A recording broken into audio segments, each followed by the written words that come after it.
Importanteng yugto mao katong nahitabo nga paglabay o granada sa katong sa Quiapo, Plaza Miranda.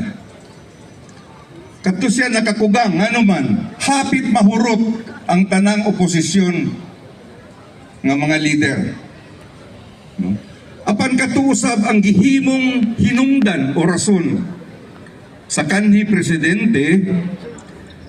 Apil na ang mga kasikas sa first quarter storm, katong duha, mao'y gihimong hinungdan, maong nga gideklarar ang martial law. Kisirad-an ang Kongreso, kisirad-an ang mga media gipahilom, kisirad-an ang mga institusyon. Bawal ang magtapok ang tulo ka tawo. Illegal assembly na kato. Hadlo kita magpataas o buhok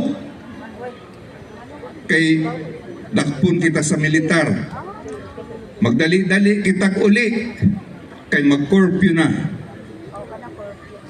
Ang mga newspaper, ang tinuod lang nga masaligan nimo ang pizza.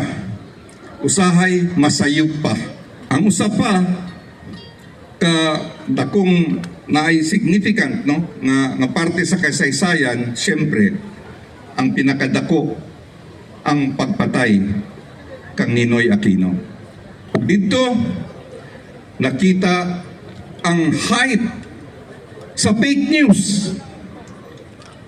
Dito kami sa Manila niadto, unya mi announce sa TV nga black and white pa kaniadto ang head sa Metrocom gadula-dula sa pusil 357.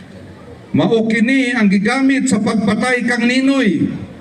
Maayo na lang napatay namo ang mipatay kaniya. Sigalman. Apan siyempre nahibalaan nato kanto ngadto nga kanto bakak. Nga kanto dili tinuod. Nga kanto operasyon sa militar. Iyo ang nagpakita o kaisog ang katawhan. Apan sa dili pa katong panghitabo, adunay dako nga panghitabo nga nagkalit lang nagpatawag og eleksyon ang presidente. Ang tawag adto Interim Batasang Pambansa, IBP elections. Midagan ang kinakusgan ng mga oposisyon. Pinakakusan sa Lungga, Jokno, Kala,